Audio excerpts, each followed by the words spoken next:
Sword out.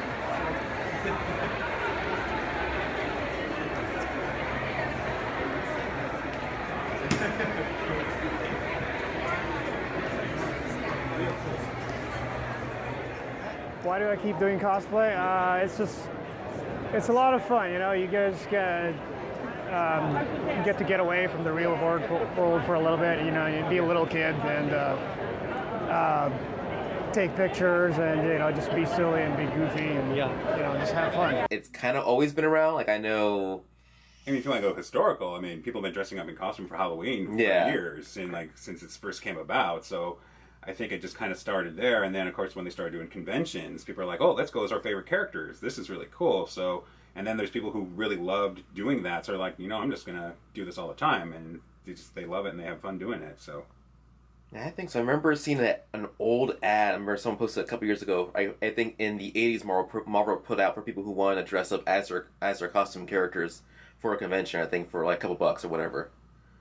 So maybe like 80s maybe it started, and then from there it kind of just started growing and growing and growing until it hit its peak like right now. I mean, look at Star Trek conventions. That's true. That's true. Star Trek. The Star Trek conventions, people have been dressing up like as their favorite characters in their Starfleet uniforms for years. So if it's like a specific genre of a show, like something like that, then yeah, you're always going to see people in those outfits. But now, since you have more broader conventions like WonderCon and Comic-Con and whatever con, you know, people now just dress as whatever they want. Yeah. And so that's really awesome. Cosplay is an art form to me, and it's a chance for me to express myself and my interest in anime and manga by dressing up as a character that I either admire or I feel that I relate to. And it's, for me, all about having fun in the creative process. So if I'm not having fun, I have to sit back and reevaluate, why am I doing this? And I'm doing it to have fun, and I'm doing it to acknowledge a series creator that created these characters and created this story that I love so much. And it's kind of my chance to show it to other anime fans and anime lovers that go to conventions. So that's what cosplay means to me. I would say definitely sharing what you're passionate about, what characters that you love with others. So that's why you see like multiple Deadpools at conventions or multiple Spider-Mans, and sometimes you have some of these cosplay costumes that are just incredible, and a lot of the big names will go full out. Like Ivy Doom Kitty will go and do Doctor Doom, but she'll be a Doctor Doom Kitty or something like that, or Leanna Vamp was there and she was Wasp from Avengers. And again, it's really all about sharing what you're passionate about with like-minded people. I had originally gotten into cosplay in 2009 when I went to Comic-Con. I was a Jedi, and I just thought it was the coolest thing being able to become a character. And then in 2013, when Lara came out, I had always really adored her and wanted to cosplay as her. But, you know, in the older versions, you know, she had really short shorts and, like, she was beautiful, and I was like, I can't do that. So when this version came out, I was like, I can do that. We go to a lot of conventions. I mean, almost every weekend we're doing something. We're going out to different conventions, actually meeting people. We actually made a lot of friends, a lot of cosplayers out there. And they I know our main guy is Loki Hates You. He comes on. He's our unofficial third co-host now. Yeah, he's been on the show 7 times now. And cool thing about him is he was our very first big cosplay guest. I feel the ultimate goal is to get recognized as your character. And so I love it when people either yelling from across the convention hall, like, oh my god, it's a insert character name here. I love it when people run over and they just want to take your picture, they want to give you a hug and things like that. And it's so rewarding because they see your hard work, and so therefore you've personified this character for them because they recognize it. Matt likes superheroes. I like superheroes. Like when we go to conventions, you see everybody, they're basically advertising who they love and who they want to be like and represent, or it gives them something in some way that they're like, I love this character, I react to this character has done this for me or that for me. And we've had one guest on, she is all about Rogue. If you know Rogue, she's one of the characters from X-Men. She's the gal who can absorb people's abilities.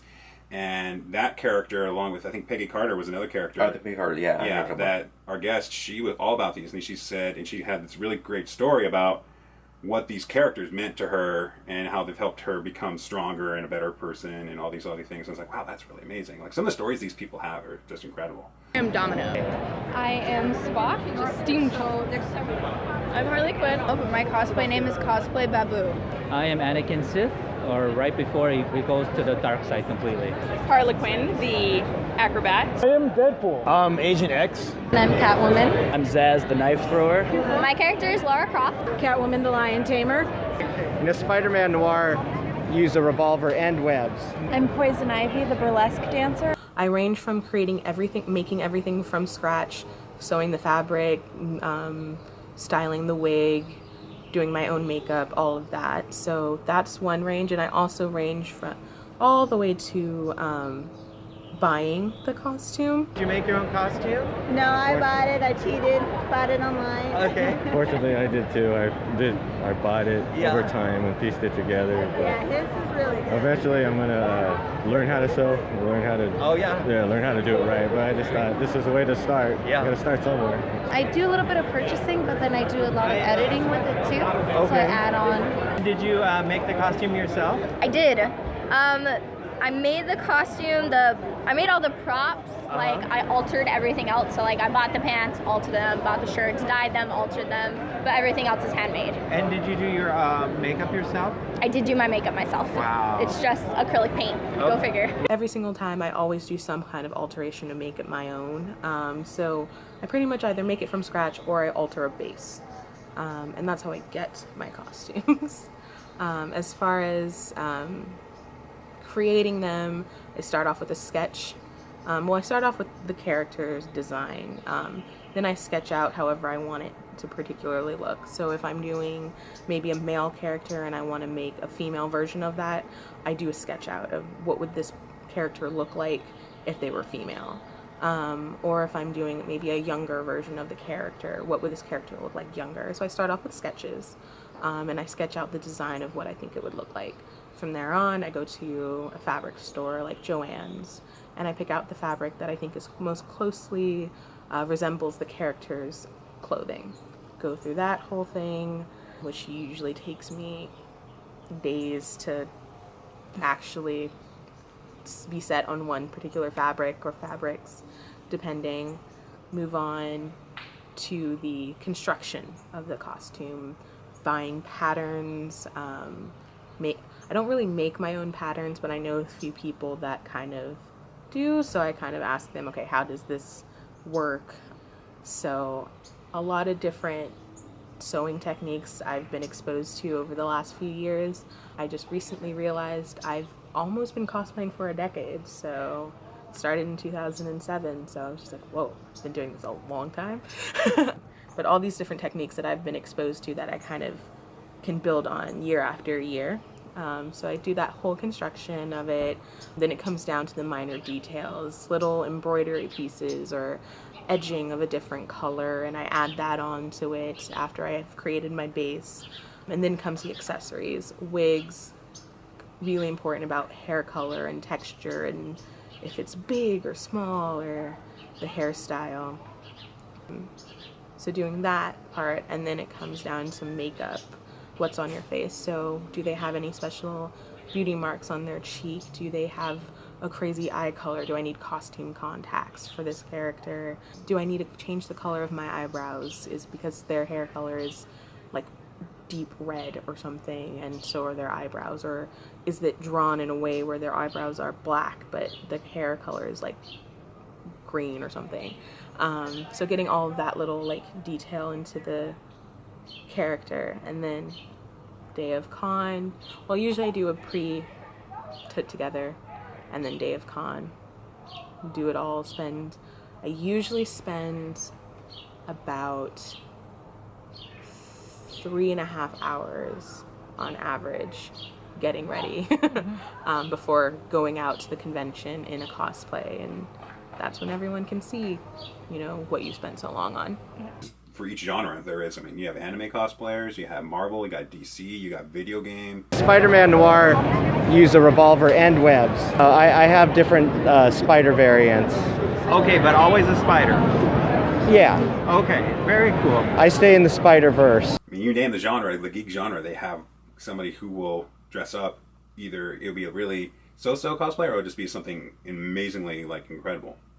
Like you had BlizzCon that happened at the Anaheim Convention Center a few months back, and yeah, you had people in like full-blown, Warcraft armor and Starcraft stuff, just marching around. They got their guns, they got everything, and they had people help them put all this stuff together. And you're like, wow, that's incredible. Yeah, I think even at Long Beach Comic Expo, someone's actually dressed as the Iron Man Hulkbuster. So it's like a 6-7 foot costume, just like full on like metal and eyes up and everything. Yeah. So it can go to real extremes for sure. Yeah, for sure. Ultimate Cloud 9 was this young girl, maybe 16, kind of comes up to me with her guardian, is what I assumed, and she comes up to me and she's like, "Are you Liren from Sayuki?" And I'm like, "Yeah." And she's like, "Can I take a picture of you?" And I'm like, "Sure." So I do a pose and everything, and she's like, "Can I hug you?" And I was like, "Sure." And she's like, "I love Sayuki so much, and I don't see a whole lot of cosplayers for it, and Liren especially, because I think she's such a great character." And to have someone who shares like my views of the character was really great. And for someone that I touched that deeply, because she's kind of started tearing up, really kind of made my day. And as I was having a really just bad day where I was really just kind of saying, is it worth it to kind of continue cosplaying, I found what was worth it for me.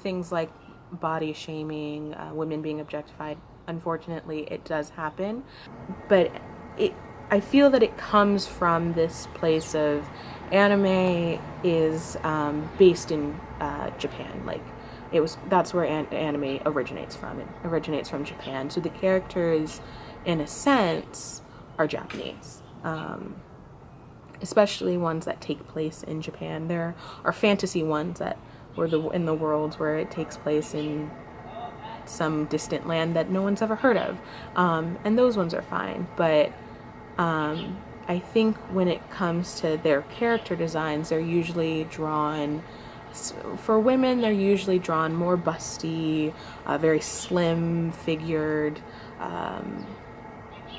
So I think for that, trying to recreate that image can be very hard. Because I mean, we've heard like stories, never like anything firsthand. Like sometimes like they'll like try and tear down a cosplayer for like, oh, you don't have the body type for this character. You don't have the right height for this character. Like we know any like little nitpicks, but that's stuff you don't want to listen to, pretty much. So they're usually of fairer skin, complexion, so they look to be more Asian or Caucasian. So for the cosplayers like myself who are of darker skin, sometimes it can be hard. And when you have a combination of maybe you're short, maybe you're a bit chubby and darker skin, when you do all that together, when you have all of that going for you but you're still a cosplayer, sometimes people don't acknowledge you as much as, say, someone else who is more fair skin, more slim, and I think that also comes from the sort of American culture of what we feel beauty is. Someone who would just tear you down for the stupidest of things, like your body type especially. Like there's a lot of body shamers that just, these cruel, they're just like there to start problems. It's like you don't need to go to that level. It's like these people just do it because they love it and you're just being a dick for no reason. Yeah. It's like, but a lot of these characters, a lot of these people are really confident in who they are, so they just pretty much tell them to F off. It's like, who cares what you have to say? If you don't like it, tough shit, I'm still going to do it anyway. Are you enjoying your first year? Oh yeah, it's really fun. There's so many things. I love it. And how many conventions have you been to? More than I can count on my two hands. Well, the conventions are always fun to go dressed up, a lot of attention. and just like meeting a lot of new people who also cosplay. I've been to so many conventions, it's not even funny. Too many, way too many. You get away from the real world for a little bit. You know, you be a little kid and take pictures and just be silly and be goofy and just have fun. Really just kind of saying, is it worth it to kind of continue cosplaying? I found what was worth it for me. All right, Jackie, you have fun.